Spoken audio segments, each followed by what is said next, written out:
അപ്പോൾ നമ്മൾ കണ്ടത് ട്രാൻസ്പോർട്ടേഷൻ പ്രോബ്ലത്തിലെ ഏറ്റവും സിമ്പിളായിട്ടുള്ളൊരു മെത്തഡാണ് നമ്മൾ കഴിഞ്ഞ ക്ലാസ്സുകളിൽ കണ്ട നോർത്ത് വെസ്റ്റ് കോർണർ റൂളാണ് നമ്മൾ കണ്ടത്. ഇനി നമുക്ക് പഠിക്കേണ്ടത് വോഗൽസ് അപ്രോക്സിമേഷൻ എന്ന് പറഞ്ഞ മറ്റൊരു മെത്തഡാണ്. ഇതുപോലെ തന്നെ ട്രാൻസ്പോർട്ടേഷൻ കോസ്റ്റും optimum transportation initial feasible solution കാണുക എന്നുള്ളതാണ് നമ്മുടെ എയിം. അപ്പോൾ നമുക്ക് ഈ ഒരു പ്രോബ്ലത്തിൽ ഒരുപാട് ക്വസ്റ്റിനെ കുറിച്ച് ഒരുപാട് എക്സ്പ്ലനേഷനും കാര്യങ്ങളൊന്നും തന്നിട്ടില്ല. നമുക്കൊരു ക്വസ്റ്റ്യൻ വെച്ച് തന്നെ എക്സ്പ്ലെയിൻ ചെയ്യാം. ഇവിടെ നമുക്കിതൊരു ടേബിളാണ് തന്നിരിക്കുന്നത്. ആ ടേബിളിൻ്റെ അകത്ത് F1, F2, F3, F4 എന്ന് കാണിച്ചിരിക്കുന്ന ഫാക്ടറീസ് ആവാം. W1, W3 എന്ന് പറയുന്നത് ഓരോ നമ്മുടെ ഈ പറയുന്ന റീറ്റെയിൽ ഷോപ്പുകളും കാര്യങ്ങളും ആവാം. നമുക്ക് എത്തിക്കേണ്ട സ്ഥലമാവാം, അല്ലെങ്കിൽ നമുക്ക് ആവശ്യമുള്ള സ്ഥലമാവാം, ഡിമാൻഡ് ചെയ്യുന്ന സ്ഥലം. നമ്മളോട് ആവശ്യപ്പെട്ട ശേഷമാണ് നമ്മുടെ ഫാക്ടറിയിൽ നിന്ന് പ്രോഡക്റ്റുകൾ എത്തിച്ചു കൊടുക്കുക. അപ്പോൾ നമുക്കിതുപോലൊരു ടേബിൾ തന്നതിൽ നിങ്ങൾ ശ്രദ്ധിക്കുക, ഇത് സപ്ലൈ ആണ്, ഡിമാൻഡാണ്. അത് ഡിമാൻഡ് എന്ന് പറയുമ്പോൾ നമ്മൾ ഈ പറയുന്ന റീറ്റെയിൽ ഷോപ്പിൻ്റെ ആവശ്യം, അവർക്ക് 7 പ്രോഡക്റ്റ് വേണം, 9 പ്രോഡക്റ്റ് വേണം, മൂന്നാമത്തെ ആൾക്ക് 18 പ്രോഡക്റ്റ് വേണം, അല്ലെങ്കിൽ നമ്മുടെ ആ ഫാക്ടറിയിൽ സപ്ലൈ ചെയ്യാൻ പറ്റിയത് 5 ആണ്, 8, രണ്ടാമത്തെ ഫാക്ടറിയിൽ 8 ആണ്, മൂന്നാമത്തേൽ 7 ആണ്, നാലാമത്തെ ഫാക്ടറിയിൽ 14 ആണ്. അങ്ങനെ മനസ്സിലാക്കി വയ്ക്കുക. അപ്പോൾ നമുക്ക് ഇതിൻ്റെ ട്രാൻസ്പോർട്ടേഷൻ പ്രോബ്ലം വോഗൽസ് അപ്രോക്സിമേഷൻ എടുത്ത് പറഞ്ഞിട്ടുണ്ടാവും. ബൈ വോഗൽസ് മെത്തേഡ്, വോഗൽസ് മെത്തേഡിൽ ചെയ്യാൻ പറഞ്ഞിട്ടുണ്ടാവും. നേരത്തെ ചെയ്തിരുന്ന പോലെ തന്നെ നമുക്ക് ആദ്യം ഈ ടേബിൾ ഒന്നെടുത്ത് വരയ്ക്കാം. അതാണ് ഈ ചെയ്തിരിക്കുന്നത് ആദ്യത്തെ മെത്തേഡ്. ടേബിൾ എടുത്ത് നമ്മൾ വരച്ചു. ഇനി ഇതിൽ കാണേണ്ടത് ഏറ്റവും smallest and second smallest cost, എല്ലാ റോയിലെയും കോളത്തിലെയും സ്മോളസ്റ്റും സെക്കൻഡ് സ്മോളസ്റ്റ് കോസ്റ്റിൻ്റെയും ഡിഫറൻസ് കാണുക എന്നുള്ളതാണ് നമ്മുടെ അടുത്ത പരിപാടി. അതെങ്ങനെ കാണുക നോക്കുക. ഞാനിപ്പോൾ ആദ്യത്തെ റോ എടുത്തു, അതായത് F1 എന്നുള്ള റോ എടുത്തു. അവിടുത്തെ ഏറ്റവും സ്മോളസ്റ്റ് കോസ്റ്റ് എന്ന് ഞാൻ മനസ്സിലാക്കുന്നത് 2 ആണ്, സെക്കൻഡ് സ്മോളസ്റ്റ് 4 ആണ്. അപ്പോൾ അതിൻ്റെ ഡിഫറൻസ് എന്നും പറഞ്ഞ് എഴുതിയിട്ട് ഇവിടെ എഴുതണം. എങ്ങനെയാണ്? 4 - 2 = 2. രണ്ടാമത്തെ റോ എടുത്തു. രണ്ടാമത്തെ റോയിലെ സ്മോളസ്റ്റ് കോസ്റ്റ് 1ഉം സെക്കൻഡ് സ്മോളസ്റ്റ് 3ഉം ആണ്. അപ്പോൾ 3 - 1 2 എഴുതി. മൂന്നാമത്തെ റോ എടുത്തു. അവിടുത്തെ സ്മോളസ്റ്റ് കോസ്റ്റ് 4ഉം സെക്കൻഡ് സ്മോളസ്റ്റ് 5ഉം ആണ്. അപ്പോൾ 5 - 4 1 എഴുതി. നാലാമത്തെ റോ എടുത്തു. അവിടുത്തെ സ്മോളസ്റ്റ് കോസ്റ്റ് 1ഉം സെക്കൻഡ് സ്മോളസ്റ്റ് 2ഉം ആണ്. നമ്മൾ ഒരിക്കലും ഈ സപ്ലൈയും ഡിമാൻഡിൻ്റെയും റോ എടുക്കരുത്. അത് ഈ കോസ്റ്റ് അല്ല, എണ്ണമാണ് ചോദിക്കുന്നത്. അപ്പോൾ നാലാമത്തെ റോ എടുക്കാൻ നേരത്തെ അതിൽ മിനിമം വാല്യൂ 1ഉം സെക്കൻഡ് സ്മോളസ്റ്റ് 2 ആണ്. അപ്പോൾ 2 - 1 1. സിമിലർലി നമുക്ക് കോളത്തിലെ കാണാം. 3 കോളങ്ങളിലും ഇതുപോലെ തന്നെ മിനിമം വാല്യൂ 1 ആണ്, സെക്കൻഡ് സ്മോളസ്റ്റ് 2 ആണ്, 2 - 1 1. അങ്ങനെ 3 കോളത്തിലെയും മിനിമം വാല്യൂ കാണാം. മിനിമവും സെക്കൻഡ് മിനിമവും തമ്മിലുള്ള ഡിഫറൻസ്. ഓക്കെ, ഇത്രയും ചെയ്യുക. ഇതാണ് നമ്മുടെ ഫസ്റ്റ് സ്റ്റെപ്പ്. രണ്ടാമത്തെ സ്റ്റെപ്പ് എന്ന് പറഞ്ഞാൽ നമ്മൾ നേരത്തെ നോർത്ത് വെസ്റ്റ് കോർണറിൽ ചെയ്ത പോലെ തന്നെ അലോക്കേറ്റ് ചെയ്യുക. സെല്ലിൽ മിനിമം വാല്യൂ അലോക്കേറ്റ് ചെയ്യുക. അതാണ് നമ്മുടെ അടുത്ത സ്റ്റെപ്പ്. പക്ഷേ ഇവിടെ ശ്രദ്ധിക്കേണ്ട ഒരു കാര്യം, നമ്മൾ ഈ കണ്ടുപിടിച്ച ഡിഫറൻസിൽ മാക്സിമം ഡിഫറൻസ് ഉള്ളത് ഏത് റോയാണോ ഏത് കോളമാണോ എന്ന് നമ്മൾ ആദ്യം നോക്കുക. മാക്സിമം ഡിഫറൻസ് ഉള്ളത് ഏത് റോയാണ് ഏത് കോളാണെന്ന് നമ്മൾ നോക്കുക. ഇതിലിപ്പോൾ മാക്സിമം ഡിഫറൻസ് ഏത് റോയാണ് അല്ലെങ്കിൽ ഏത് കോളമാണ് മാക്സിമം ഡിഫറൻസ് വരുന്നത്? മാക്സിമം ഡിഫറൻസ് വരുന്നത് നോക്കുക. ഇവിടെ 2 ഉണ്ട്, ഇവിടെ ഡിഫറൻസ് 2 ആണ്, ഇവിടെ 1 ആണ്, ഇവിടെ 1 ആണ്, ഇവിടെ 1 ആണ്, 1 1. അപ്പോൾ ഇതിലെ മാക്സിമം ഡിഫറൻസ് എന്ന് പറഞ്ഞാൽ 2 ആണ്. അത് 2 റോയ്ക്ക് വരുന്നുണ്ട്. F1നും വരുന്നുണ്ട്, F2നും വരുന്നുണ്ട്. അപ്പോൾ F1ഉം F2നുമാണ് മാക്സിമം ഡിഫറൻസ് കിടക്കുന്നത്. അപ്പോൾ അതിലേതെങ്കിലും ഒരെണ്ണം സെലക്ട് ചെയ്യുക, നമ്മുടെ ഇഷ്ടമാണ്. ഞാൻ F1 സെലക്ട് ചെയ്തു. F1 എന്നുള്ള റോ സെലക്ട് ചെയ്ത ശേഷം ഞാൻ നോക്കി, F1 എന്നുള്ള റോയിൽ ഏറ്റവും മിനിമം കോസ്റ്റ് ഏതാണ് എന്ന് നോക്കുവാണ്. ഏറ്റവും മിനിമം കോസ്റ്റ് ഏതാണ്? അവിടെ 2 ഉണ്ട്, 7 ഉണ്ട്, 4 ഉണ്ട്. അതിൽ മിനിമം കോസ്റ്റ് ഏതാണ്? 2 ആണ്. അപ്പോൾ 2 എന്നുള്ള കോസ്റ്റ് ഞാൻ സെലക്ട് ചെയ്തു. ഉടനെ ഞാൻ നേരെ താഴേക്ക് നോക്കി. 2 എന്നുള്ള ആ സെല്ലിൻ്റെ ഡിമാൻഡ് 7ഉം അവിടുത്തെ സപ്ലൈ 5ഉം ആണ്. അപ്പോൾ ഡിമാൻഡ് 7ഉം സപ്ലൈ 5ഉം ആണ്. അപ്പോൾ അതിലെ മിനിമം വാല്യൂ എടുക്കുക. അതിലെ മിനിമം വാല്യൂ ഏതാണ്? 5 ആണ്.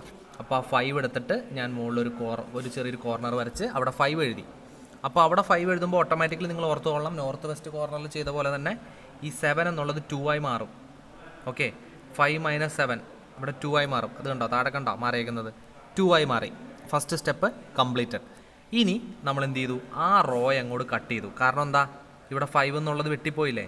5 - 7 എന്ന് ആ 5ൻ്റെ റോ അങ്ങ് വെട്ടിപ്പോയി. നിങ്ങൾ മനസ്സിലാക്കേണ്ട ഒരു കാര്യം അതാണ്. 7 - 5 ചെയ്തു. അപ്പോൾ ഈ 5 എന്നുള്ള സംഭവം കൂടെ പോയി. അപ്പോൾ അതുകൊണ്ടാണ് നമ്മൾ ഈ റോ വെട്ടിക്കളയുന്നത്.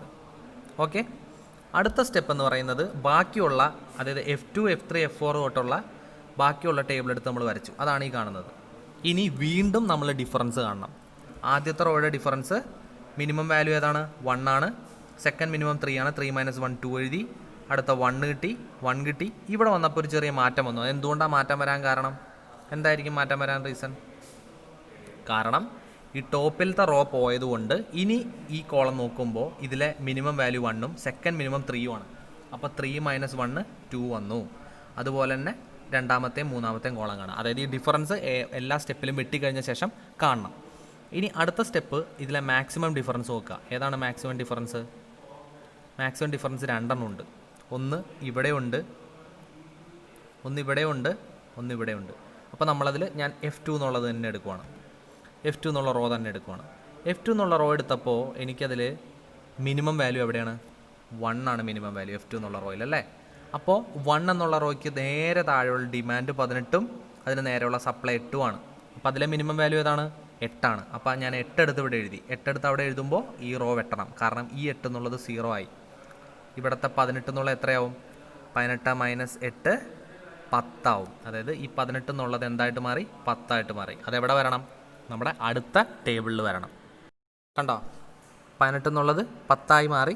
നമ്മുടെ ആ കോളം വെട്ടിപ്പോയി, ആ റോ വെട്ടിപ്പോയി. ഇനി ബാക്കിയുള്ളത് നമ്മൾ എടുത്ത് എഴുതുവാണ്. ബാക്കി എന്തൊക്കെയുണ്ട്? F3ഉം F4ഉം ഉണ്ട്. F3ഉം F4ഉം എടുത്തെഴുതി. ഇനി വീണ്ടും നമ്മൾ ഡിഫറൻസ് കാണുവാണ്. ഡിഫറൻസ് കാണാൻ ഇനി എങ്ങനെയാണെന്ന് പറയണ്ടല്ലോ.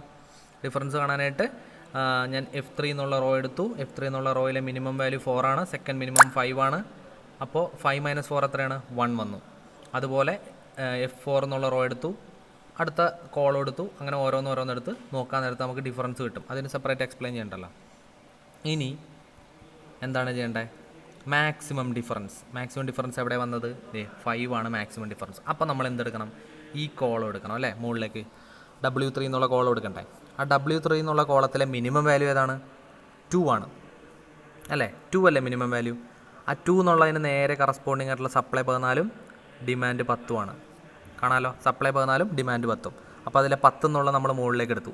അപ്പോൾ 10ൻ്റെ കോളം വെട്ടിക്കളഞ്ഞു. 10 എന്നുള്ള മുകളിൽ എഴുതിയല്ലോ, കണ്ടോ? 10 എഴുതിയേക്കണുണ്ടോ? അപ്പോൾ നമ്മൾ ആ കോളം വെട്ടിക്കളഞ്ഞു. ഈ 14 എന്നുള്ള എത്രയാവും? 4 ആയി മാറും. കണ്ടോ? അടുത്ത ടേബിളിൽ അത് 4 ആയിട്ട് മാറിയേക്കണുണ്ടോ? 4 ആയിട്ട് മാറി. പക്ഷേ ഇവിടെ ശ്രദ്ധിക്കേണ്ട ഒരു കാര്യമുണ്ട്. ഈ ടേബിളിൻ്റെ ആവശ്യമില്ല, അത് മിസ്റ്റേക്കാണ്. ഈ ടേബിൾ തെറ്റാണ്.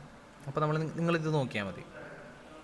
ഇത് നോക്കാൻ നേരത്ത് നോക്കുക, ഇവിടുത്തെ 14 എന്നുള്ളത് ഇവിടെ എത്തിയപ്പോൾ 4ആയി, 10ൻ്റെ കോളം പോയി. ഇനി നമ്മൾ വീണ്ടും അതേ പ്രൊസീജിയർ റിപ്പീറ്റ് ചെയ്യുവാണ്. എന്തെഴുതുവാണ്? ഡിഫറൻസ് കാണുവാണ്.